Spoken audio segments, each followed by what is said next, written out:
Welcome to Wisdom for Life, where we sift through philosophy and find practical advice that you can use in your everyday life. Hi, I'm Dan Hayes, and I'm joined by my co-host, Dr.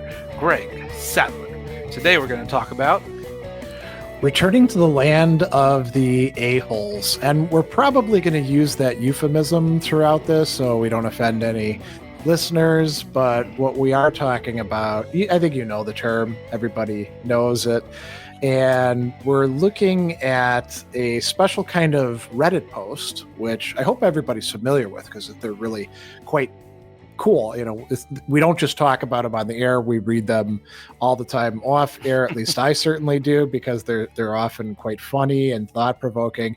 And so they're titled AITA, which stands for Am I the A-hole? And we've talked about these a number of times in 5 episodes before this, but there's an inexhaustible number that keep on getting generated. So we curated some of the better ones, and we're going to have some, discussion, debate, would you call it? Ethical reasoning about them? Yeah, it's an ethical reasoning exercise. We can use whichever ethical system we want, give our own opinions, play devil's advocate, who knows. And they're cases basically. And what I like about them is that people write in, and maybe some of them are made up, we don't really know, but it seems like most of them are real life things where somebody genuinely is perplexed about whether they did the right thing or didn't do the right thing. And they're asking people for guidance. Mm-hmm. And this is one of the things that I always love, because it really gives you this understanding that people want to do the right thing. Even though there are some people who are absolutely the a-hole, like unabashedly, like absolutely no question at all. Yeah. You mean where they write in and you're like, well, obviously you are a jerk. And then like everybody else is weighing in, and because they can respond too. And they can say, oh, I don't understand. Can you explain this to me?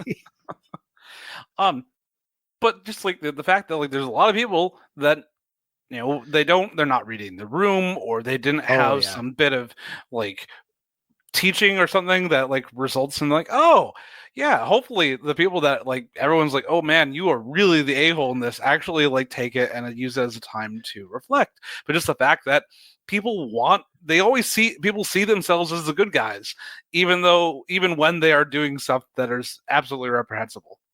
There are some exceptions to that, where I think there's some people who write in, and they're the ones, and we should explain how this actually works in a minute. So this is a great segue into that. Mm-hmm. And people will say, no, you are not the a-hole, that person over there is. And they're worried about it. Maybe they similarly got bad guidance, and they're insecure. They feel like they're always under scrutiny or something like that. So we've got two extremes, really, right? The people who are a-holes and could do something about it, but really need to know that they are. And so this is helpful. And then other people who need some confirmation that they are not the a-hole, right? Right. Do you want to run through like how this actually works for people who don't understand it? So people ask, am I the a-hole? They then go to they present the scenario, and the people respond in a number of ways. Either you are the a-hole, other person is an a-hole, nobody's the a-hole, everyone sucks, or needs more information. Yeah. I like those ones where everyone sucks. Those tend to be the ethically juicy, let's say, or complicated ones, right? Because we can say, well, okay, so your response to this person, okay, they did provoke you, but you shouldn't have responded in the way that you did. And then their response on top of that was even worse, Right. I think those make for good cases. You often see with someone did something that was definitely an a-hole move to you. Okay. and then you decide to respond to them with another, equally a-hole move back to them. It's like, yes, just because they were being bad doesn't give you the latitude to be bad back to them. Doesn't make your actions better. It just makes everyone suck. That's right. Yeah. Well, why don't we jump into some cases? So we're going to start out with a couple short ones, and either Dan or I will read the case, and then we'll give our reasoned judgment about it. Maybe kick it around a bit, ask each other questions, and so you want me to start, or do you want to start reading? I think this was one of yours, is it not? The first one, yeah. Yeah. Well, yeah, let's do this. So, am I the a-hole for making other plans after my friends couldn't decide where to go out to eat? Common problem, right? My friends mentioned last week how they wanted to go out to eat, so we scheduled to go out tonight. I texted them this morning to confirm if that's the plan and where we're going. They couldn't agree, so my girlfriend invited me to go out with her family, and I agreed. 2 hours later, my friends finally agreed on a restaurant, but by then I already told my girlfriend that I will go out with her family. My friends are mad at me and are telling me to ditch her. Am I the a-hole for refusing to ditch her? So what's your gut response to that? Like, you gotta have a eating usually implies that you're going to be hungry soon or are already hungry. You can't just wait around. It's like, Yeah. Like, so this is like a week, right? Communication. Yeah. So what do you think about this? I mean, there's a couple different things here, right? There's a couple different balls in the air. There's like, who do you prioritize, friend or significant other? And then there's people have a hard time making plans to go out to eat. It's the inevitable, where should we go? And it takes forever to decide on it, just like trying to decide on a movie in Netflix. But maybe taking too long to decide that kind of does make a person an a-hole, I think the friends are a-holes in this. Don't you? It seems like a communication breakdown at the very basic, okay, not getting back and forth. I feel like if you're gonna try to make plans, either you have to be actively texting or you make a phone call, because this kind of wait around and hopefully someone gets back to you. Part of the communication isn't going to work. Yeah. I mean, if we extended this into other areas, and we're not talking about huge plans, like where you're going to go to, where you're going to move to, where you're going to go to work, where you're going to go to school or anything like that. But if we generalized it and we said, okay, so somebody has communicated a desire to do something with person X, and they say that they're going to make the plan, but then they don't make the plan, other than in a very vague sense. And then somebody else comes along who actually will make a plan and says, we're going to go out, you, me, and my parents, and we'll do this thing. And it could be like, are you going to go to, are you going to go out dancing, or are you going to go to the basketball game, right? And somebody comes along and says, listen, I got the tickets, let's go. I think you give priority to the person who can actually get off the proverbial pot. Right. Yes. The only other thing I see here is another way you could look at this is kind of like a loyalty thing. It's but we had plans. Yes. Okay. Yeah. Dibs, right? Dibs, and or oh man, you're the proverbial bros before hoes type idea. I don't know exactly what it is, but his girlfriend and his friends, and so I could see it from that perspective. I don't know about that. It kind of, we don't have enough information here, right? Are these casual friends? In which case, there's no way I'm prioritizing them over my significant other. Right. Right. I don't know about that. It kind of, we don't have enough information here, right? Are these casual friends? In which case, there's no way I'm prioritizing them over my significant other. Yeah. Are these casual friends? In which case, there's no way I'm prioritizing them over my significant other. Now, if it was like, my best friends that I grew up with in the neighborhood and went to school with, and we stayed in the dorms together in Yeah. college, and I've only been going out with this person for 2 months, okay, there's a little bit of wiggle room there, but I don't know. Yeah, I'm feeling like there's not enough information. Okay.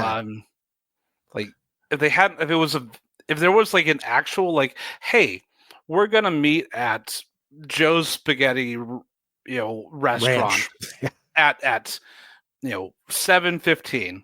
Yeah. Then go. But because they had no specific plans, just a generic "let's eat together" on that night. Yeah. That seems more vague and thus like not as solidified. And what if we reversed it? okay. And the situation was his girlfriend had said, hey, my parents are in town next week. Mm-hmm. We're going to go out and get something to eat.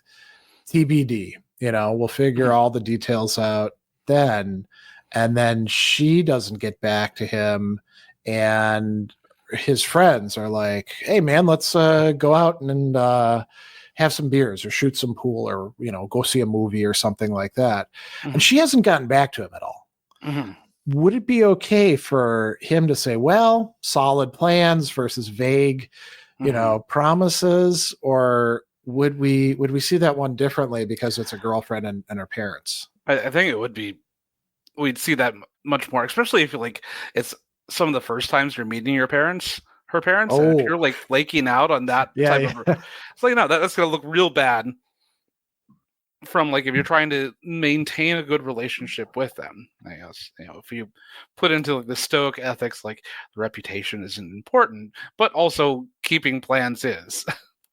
Yeah, and fulfilling your role, right? Mm-hmm. Like you're saying, you're in a way you're auditioning for a role. Mm-hmm. The role son-in-law. of good boyfriend first. Yeah, then potential son-in-law. Yeah. That's Which, yeah.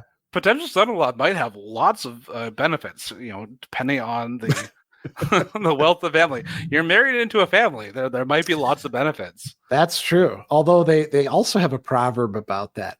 When you marry money, you earn it, right? Because they often let you know that you're the poor new addition to the family. So, well, let's go on to the next one. This was one that you picked out. Yeah. So, am I the a-hole for telling my family that psychics are a scam? At a recent family function, my sister shared how amazed she was at the accuracy of a psychic reading she had 10 years ago. Apparently, the psychic predicted that one day my sister would travel for work, and earlier this year, my sister started a role that involves some regional travel.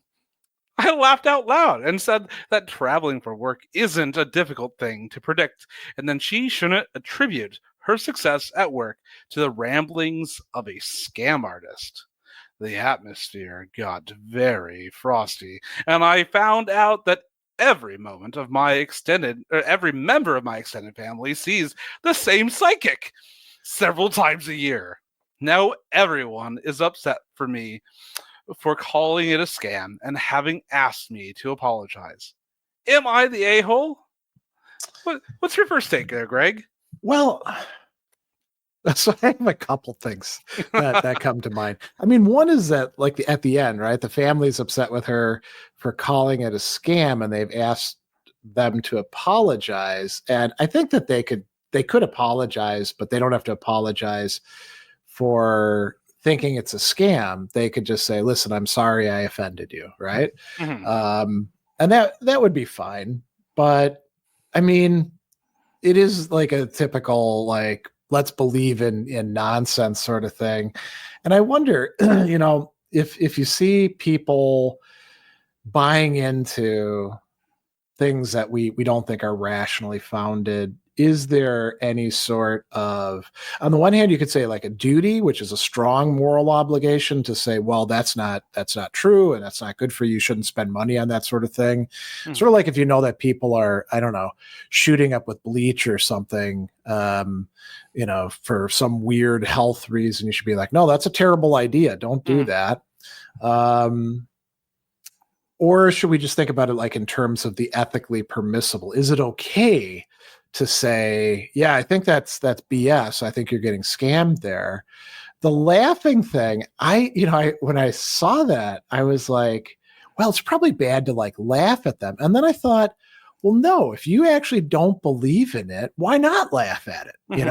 That seems to fall under the ethically permissible. It would be different if she was like, I don't know, doing a comedy routine for 10 minutes about how bad psychics are, but they're just saying, hey, I think this is a scam. And they're laughing because it is kind of ridiculous, right? Yeah, it feels a little absurd, just the way that she put it. It was like, okay, so there's a term called a Barnum statement. And Barnum statements are often used in astrology and psychics and charlatans. Okay. They're it's from the P.T. Barnum, the great circus promoter, and they're statements that are so vague that they could apply to anyone. Yeah. And sometimes they call these weasel words because you can wiggle them in whatever direction you want. Yeah. And so like, the point of her starting a role that has some travel sometime in the future, well, yeah, you're giving you a lot of time, and sometime in the future could be all the way up until the point that she died. So like so either it happens and it hasn't happened yet, or you die and you can't like refute it at that point in time. They could be at the funeral, they could be like, see, it came true. I mean, should her family be asking her to apologize? I guess the question is, how much money have they given this psychic? And so I think like there's a limit of like, okay, people want to throw their money at all sorts of like things that I personally would find frivolous. Yeah, that's fine. But there is a certain level when it starts becoming a financial burden, and I don't know exactly how much this psychic is a burden onto their family. And so there's always like a sunk cost fallacy that like you've been going there and you've been believing all this stuff, and will just keep on giving her money because you've been believing it, and you won't want to deal with the psychological harm that you're going to cause yourself to acknowledge that you have been duped for so many years and given up so much money. I think too, given that there's like a family involved, they're reinforcing each other when it comes to that. So let's say you're one of these family members and you're like, yeah, I think psychics are actually a scam, or even like, I think psychics are real, but this person isn't a real psychic. If you do that, now you not only have to deal with the fact that you've been duped, but your family members also have been duped. They don't agree with you that it's a scam, and they're going to be hostile towards you. Right? So if you value like harmony within the family, you're probably going to have some problems doing that. So there's a disincentive, you could say, to questioning it. So here's the question, though. What's the moral thing? Like we're talking about like subjective wants. I want to prioritize the harmony of my family over trying to make sure that my family members aren't being scammed. Is that even the moral question when you see someone getting scammed? Like, do you have a duty to prevent harm to them? Is what you're asking. Yeah, and especially if it's your close family member. I mean, this is her sister. So and if it's the rest of their family, it's also probably aunts and uncles or cousins. I mean, we could extend this into other things where it's pitched. Think about like multi-level marketing, where it's pitched as like, this is a great money-making opportunity for you, but it's inherently exploitative. And the people that they tell you to go after first are your friends and your family. Get everybody in your downline and sell, recipes or handbags or jam or whatever the hell it's going to be, right? So if you see your relative getting into this, do you have a duty to say, hey, Amway's not a great business? Here's the websites that tell you all the things that are wrong with this. I kind of think you do. Although, how far does it go? Like, is it okay just to mention it a couple times? Do you have a duty to hound them about it and nag them about it? I don't think you have a duty to go that far. But it also depends on how gullible they are, how vulnerable they are to being taken advantage of. Like, if you have an aged relative who doesn't have all their marbles there like they used to 20 years ago, and you see people trying to perpetrate scams for thousands of dollars on them, you have to be involved. You may even have to get power of attorney or something, right? Yeah, it's a hard thing. Tangential to this, I know a couple people who are very upset that they gave multiple hundreds of thousands of dollars to the Mormon church as part of their 10% tithe. And so that's another level, because now religion usually has an extra stigma. You don't want to have those conversations. But I also know people that were moved on from that religion and were very upset about feeling like they got duped.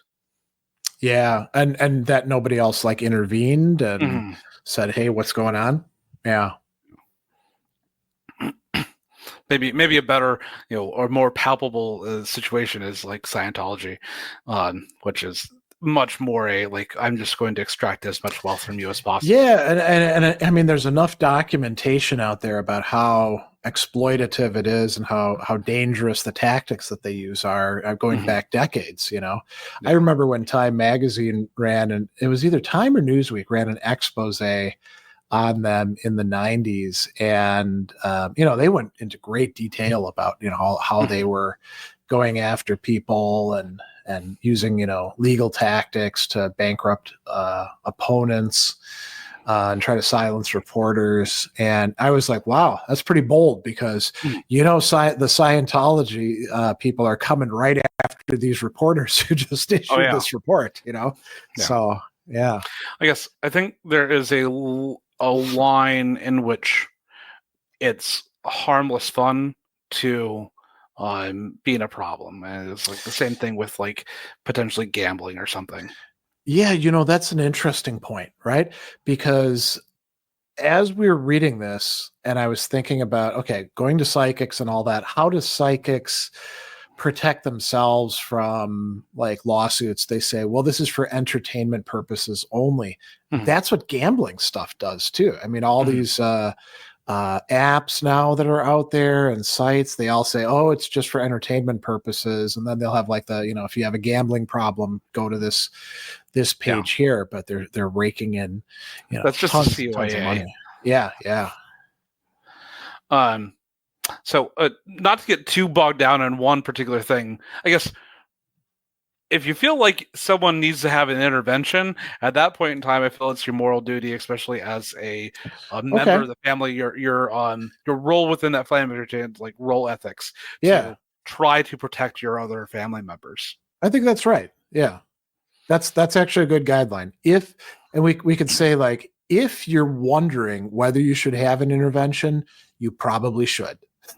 Because if it's gotten to that point where you're actually considering it, what are you going to do? Hurt them by having an intervention and letting them know that, you're worried about what's going on with them? It's probably a good thing to do it. Yeah. Do you want to talk about sisters' weddings? Sure. So here's a slightly longer one. Am I the a-hole for not going to my sister's wedding? I, 29, male, am in a bit of a pickle, and I need some unbiased opinions. My sister, 27, female, is getting married next month, and it's supposed to be a joyous occasion.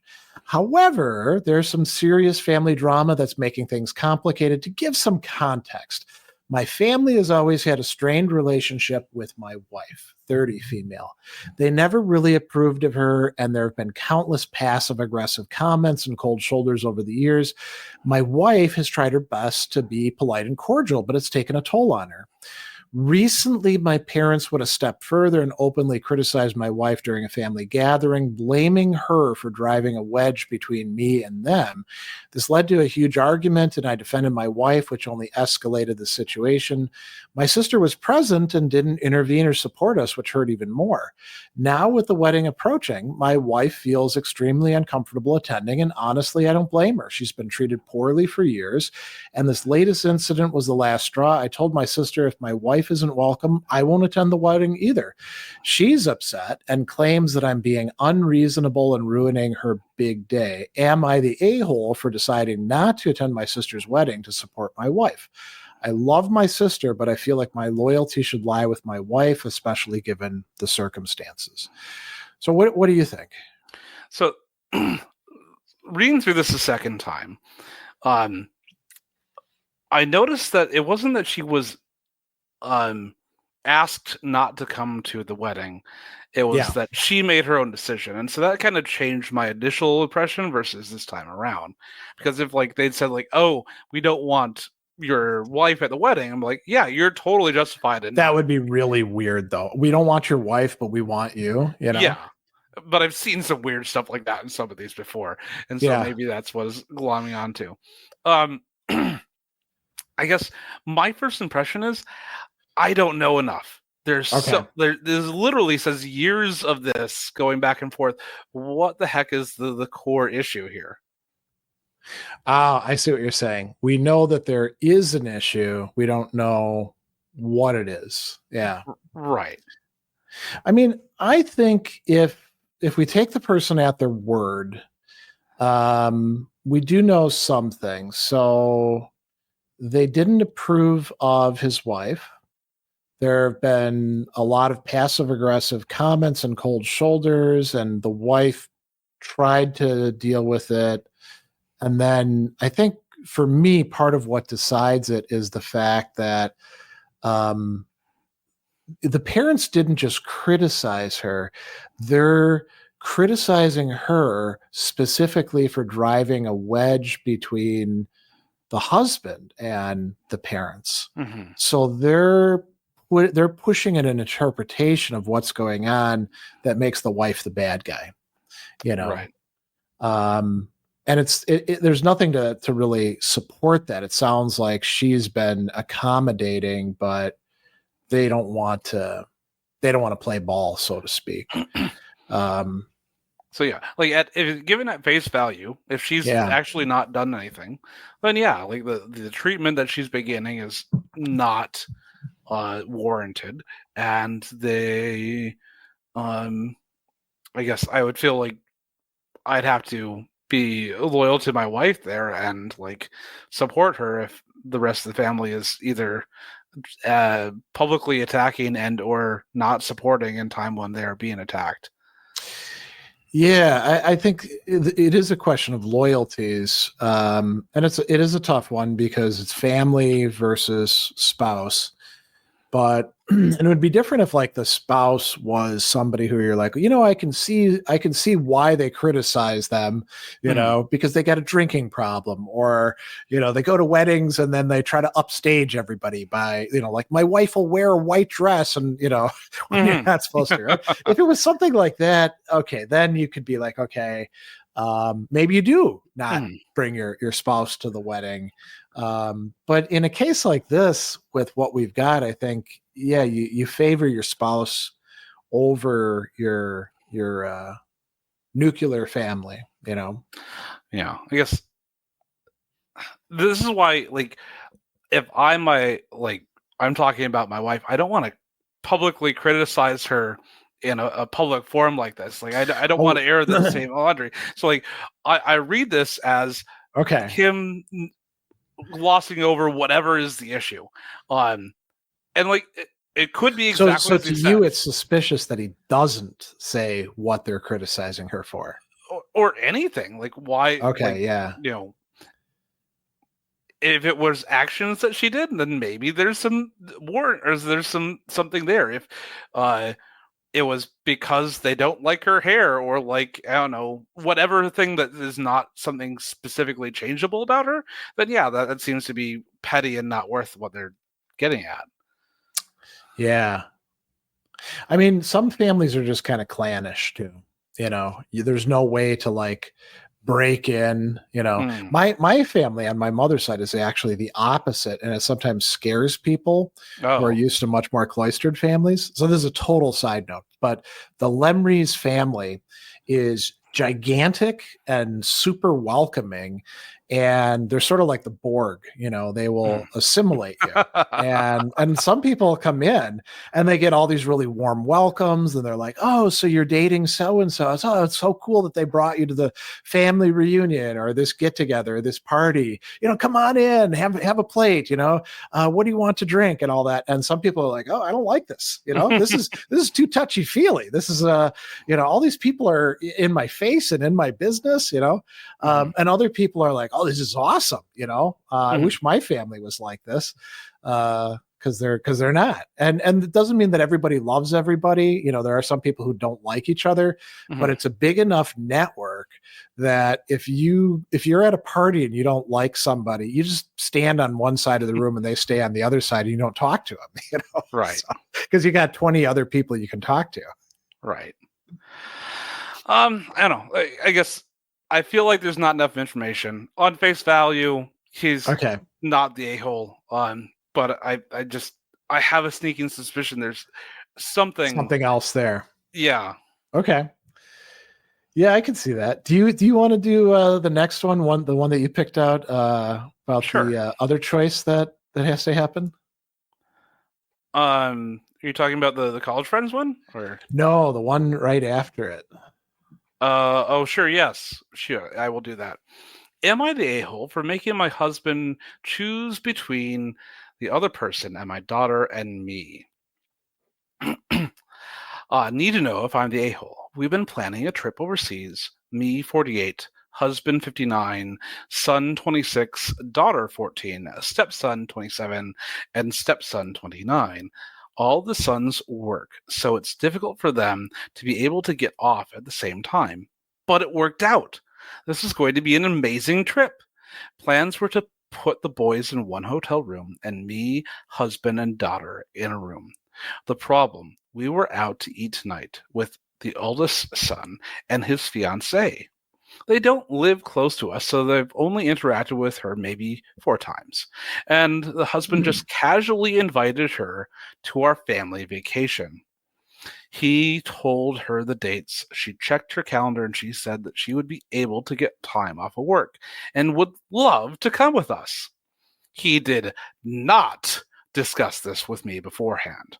I'm sure the shock on my face had to be apparent, but I didn't say anything. When we got home, our daughter, 14, said she didn't want to go if the fiancé is going. I need to mention that the stepson's fiancée has not been very nice. On the few occasions my daughter has been around, she is rude and downright mean girl. She's been kind of nasty to me too, but whatever. So, bottom line, daughter does not want to go on trip with stepson's fiancé, and neither do I. Also, if she comes, that means another hotel room. So every city we plan to go into, I'll now need to make sure there are 3 rooms instead of 2. And now I've got to refigure travel wise. We're planning on returning a car or renting a car, but now I guess we'll have to get 2. So I'm pissed off that my husband just asked her without even talking to me. Plus, her being there completely changes the dynamic. I just wanted our boys and daughter on this trip. I mean, with the boys as old as they are, this is probably the last trip we'll take as a family without significant others. Would I be the a-hole if I told my husband he was to choose between stepson's fiancé on trip and our daughter and me?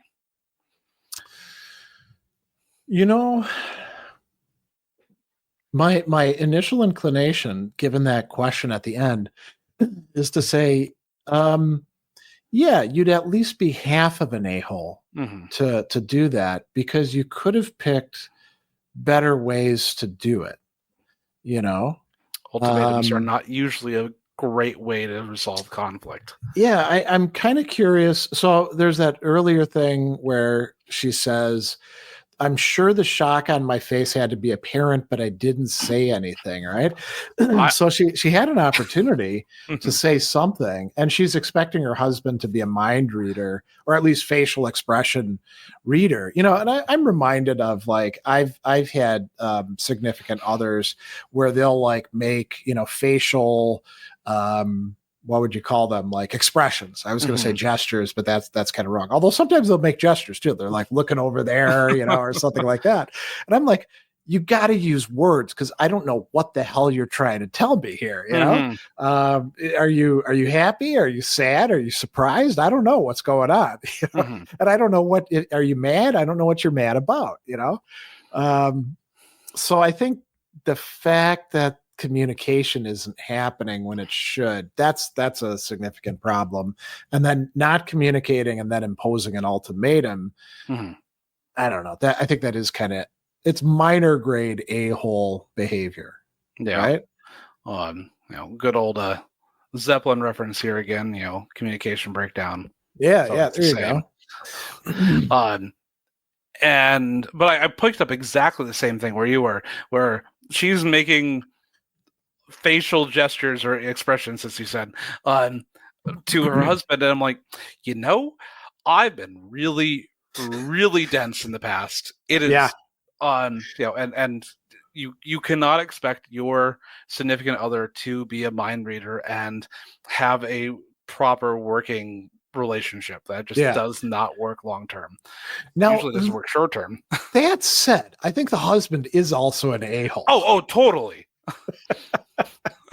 for changing the plans for a big trip like that. I'm really curious why she doesn't place the burden on him. Why does she have to make sure there's 3 rooms? Why can't he make the phone calls or inquiries? Why does she have to rent 2 cars? Why can't he's the one who screwed it up? So right. And then also, the issue is with the fiance. Yeah. The question is, if you could figure out why the fiance is, as she's saying, like, kind of sucks and is mean to both her and her daughter, then like that's something that she needs to work on in order to maintain good relations with the rest of the family. This would be a really good time to be like, hey, I don't want to be around you for that amount of time. Can we try to figure out a way that we can actually live together? Because the way that it's been currently going is not working. So it's basically, you'd put it on at least part of this on the fiance to, and there should probably be a conversation with whether it's the son or the stepson. Hey, why is your fiance such a pill? Right. Or what's going on with that? Right. I don't know. It sounds like these people don't communicate much at all. So, I mean, do you want to say they're all a-holes, or? Most of them are. I guess one other thing is that if she had this idea in her head that it was supposed to be this family trip in the last one, did she never say that to anyone? If she had told her husband that's sort of the dream of this vacation beforehand, most likely he wouldn't have invited her in the first place. So once again, lack of communication. Yeah. So this is an interesting one. Lack of communication, which everybody's kind of responsible for, means that at least some of them are a-holes. It's not just a failure, innocent failure of communication, right? We could say. Well, I'm gonna jump ahead a little bit to one that I think is really, so it's a workplace one, because we've talked a lot of family stuff. am I the a-hole for wearing my wrist brace at work while my coworker has a broken wrist? This is a funny one. So it starts out, okay, so this is so weird. I, 24 female, work as a cashier at a sub place. My coworker last week broke her wrist falling on the ice, so she's in a cast. When I was 14, I was diagnosed with tendonitis in both wrists. For the most part, it doesn't flare up unless I'm doing a lot with my hands. Well, I've been doing a lot of embroidery recently, and as such, that caused a flare up. It's been bothering me for about 2 weeks, and I wear my brace at home and just generally sucked up the pain while at work because with my coworker wearing a cast, I felt weird about wearing my brace.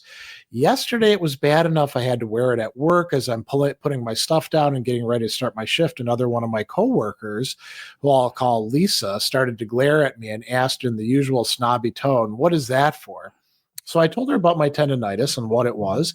Then she started to get huffy like I was making it up. Mind you, the coworker who has the broken wrist didn't care. She didn't say anything. But the rest of my shift, Lisa kept giving me dirty looks, which is not out of the norm. She doesn't like me, long story.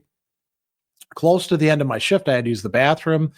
Being as it's hard to do so with a wrist brace, I took it off. After coming out and washing my hands, I was putting the brace back on when Lisa made another comment about how I was lucky I could take mine off. I didn't do this to spite anyone. My wrist just hurts.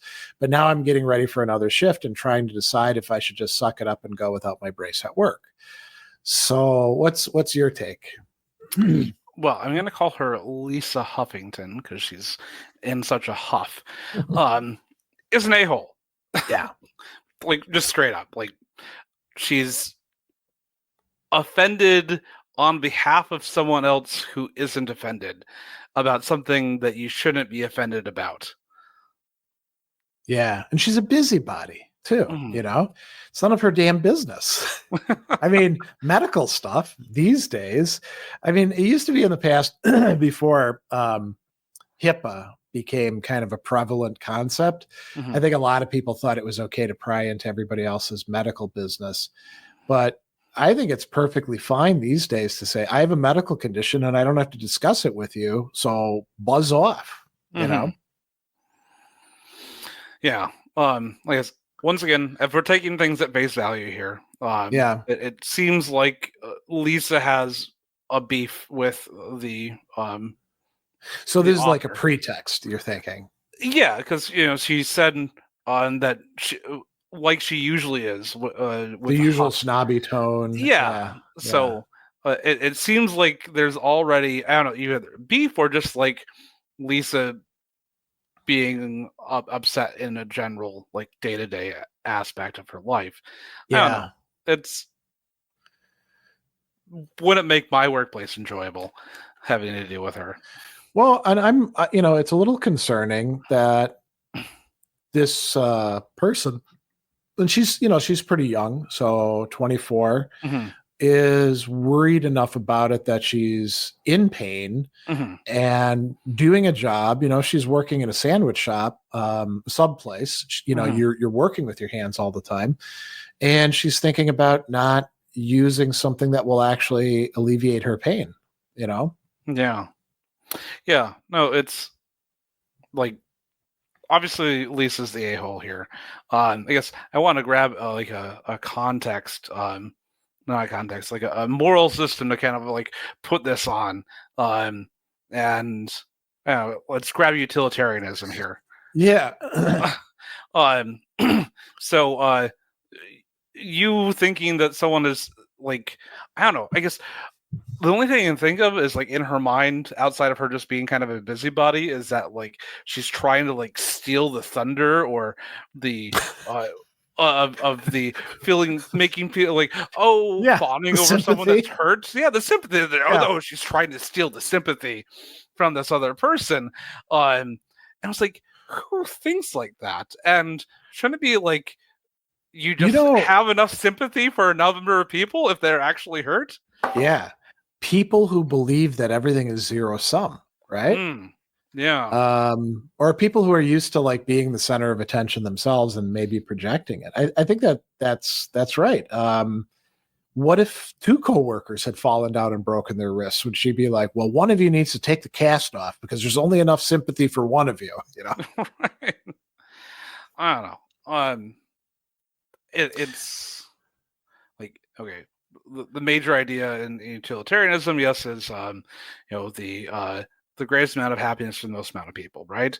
Yeah, And uh, hurting the OP here, in order to like increase sympathy for the other person does not increase the greatest amount that's of right. happiness. Yeah, yeah. It's Although, not. it's interesting because probably that coworker gets something out of mistreating the person who has the brace on, right? They get Yeah, off on that.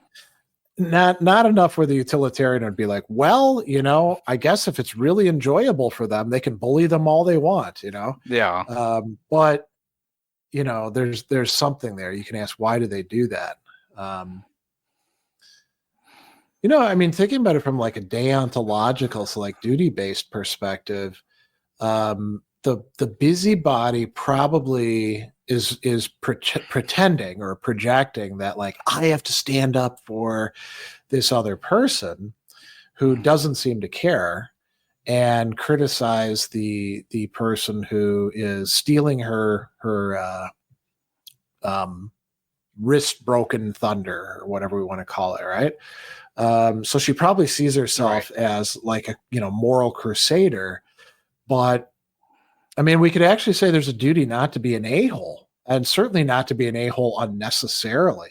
It's one thing Right. like if you are in a difficult situation, like some of the ones we've looked at, and you're like, I got to make a choice between one person and another. But this is just like being a jerk to be a jerk. Mm-hmm. And sometimes like my people might feel like they're getting power from it because they can like try to control the situation by Right. Yeah. Yeah. and so like there's definitely people that will do that to like they find a cause that they think is worthy but use the power or the notoriety from working on that cause to just aggrandize themselves, and so instead of it being kind of mostly for the cause, it's mostly for them.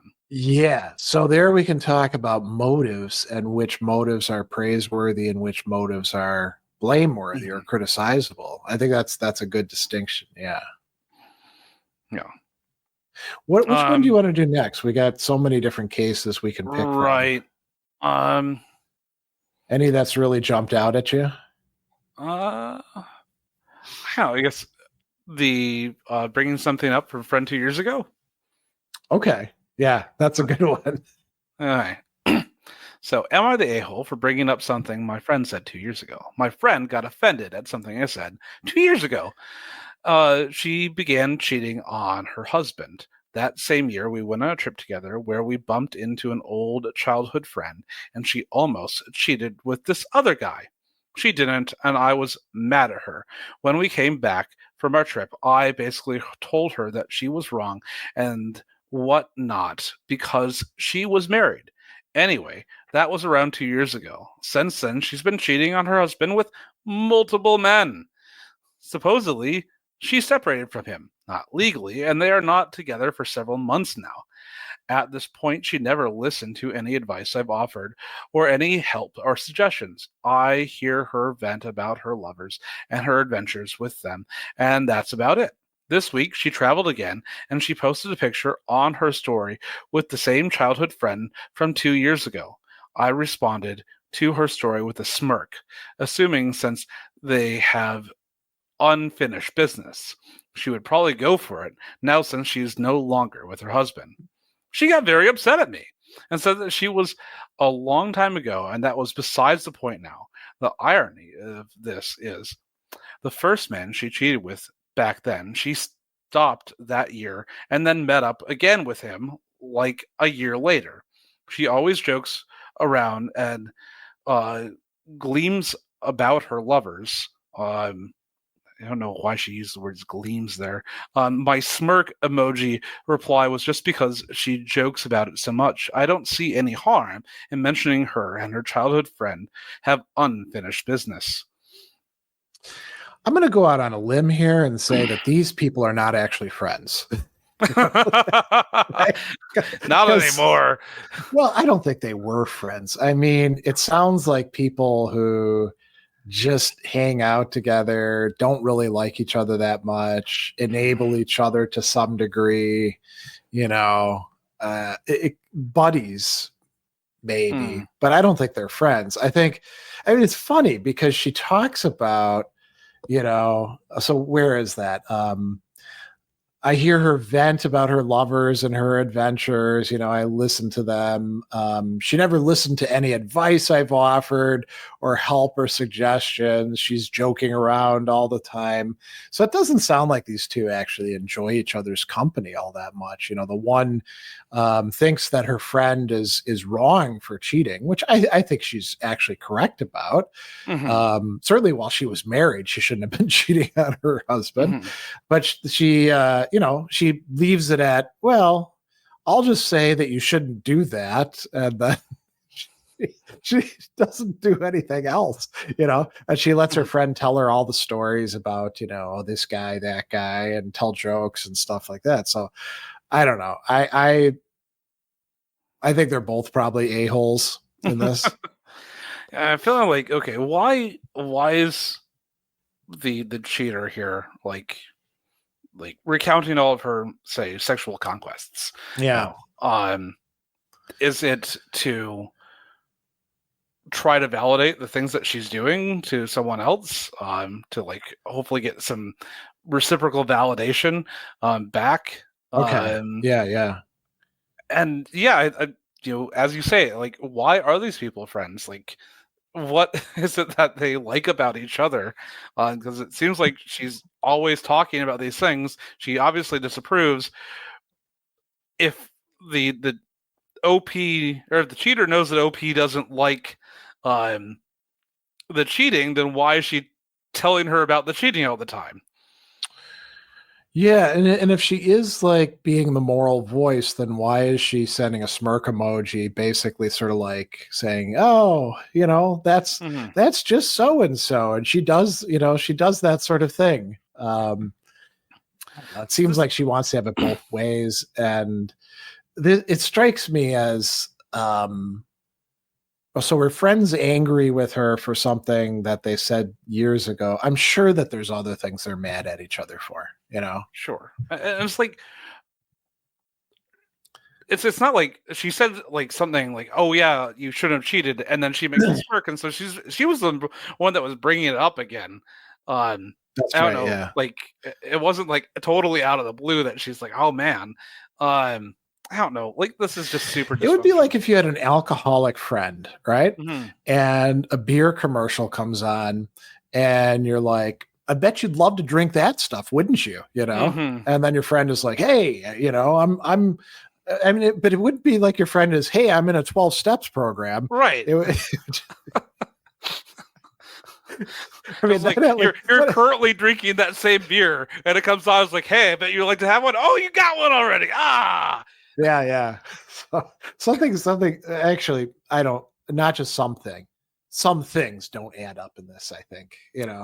Yeah, I don't know. Like this is. I want to go back to like Aristotle has its what is it, 3 or 4 versions of friend? The friend of convenience. 3, yeah. A friend that gets you something, and pleasure. then a true friend that you. Well, these two aren't true friends. That's for damn sure. No. I'm trying to figure out: is it a friend of convenience? Or there's a friend of pleasure. Do they like to go out drinking together? Which is kind of like what I'm kind of thinking. Yeah. But I have no idea. That's total conjecture. But like, why are they hanging out all the time? Yeah. I mean, it could just be that they have like history together. They were coworkers. They went to school together, And so that's still a friend of convenience, is it not? I think so. Yeah. Do you want grab a short one here? We're running low on time. Okay. Let's see what we've got. So here's a funny one. Am I the a-hole for not helping a disabled man lift a bag of mulch because I'm also disabled? And when you hear that, you're like, I don't think so. So I, 23 male, was at Walmart the other day looking at plants in the garden section. I found a house plant I liked, so I texted my girlfriend if I could buy it. I'm also wearing my noise-canceling earbuds, so I can't hear anything. Towards the end of my conversation with my girlfriend, I start hearing somebody yelling, hey. Finally, I realize they may be talking to me, so I pull out my headphones. I spot the person yelling, and he asks him if I can help him lift a bag of mulch. The man is driving a motorized scooter, so he can't lift the bag. I tell him, I don't work there. He asks, so you won't help me? I say, no, I can't lift that. He yells, what the F is wrong with you? At this point, the Walmart employee in the garden center comes over and helps the man. So I put my headphones back in. When he's done with the employee, he speeds up to be so fast I'm concerned he's going to hit me. He says, you're a prick, and he drives away. The reason I did not help him is because I'm also disabled. While I do not look it, I have a connective tissue disorder, and my knees and shoulders are my worst joints. If I tried to lift the bag, I would have dislocated something. I might be the a-hole because I didn't explain in further detail, but at the same time, a random man is not privy to my medical info. So what do you think? Yeah, like obviously the you don't get to just demand the labor of someone else. Yeah. Especially when there are employees there to do it. I mean, I love where he's like, he says, I don't work there. At that point, the guy should have been like, okay, I'll find somebody who does work here. Right. I don't know. I guess, does he just assume that because he needs help that he can demand help? I don't know who was telling him that was the way it ought to be. Yeah. I think the guy, the scooter driver, is definitely an a-hole. Right. I don't think this guy's an a-hole at all. No. I guess he could have communicated a little bit better. Like, you see those people that go and yell at people that have the like handicap things, and they just don't have. They have some sort of handicap that's just not immediately apparent. Yeah, and you don't know what people's conditions are, and I think it's better to have the benefit of the doubt about why people are doing certain things than to feel like you should be going around and like demanding they prove themselves to you. Once again, going back to the HIPAA thing. Yeah, and I think I like at the same time, a random man is not privy to my medical info, and we could think about all sorts of things. It doesn't have to be something that's protected by law. It could be just, you don't have any business asking me about that. I think there's a lot of busybodies who spend way too much time like inquiring about other people's whatever it is, abilities, lifestyle, capacities, and then they make all sorts of inferences from it, and the inferences are always like, you should do something for me. So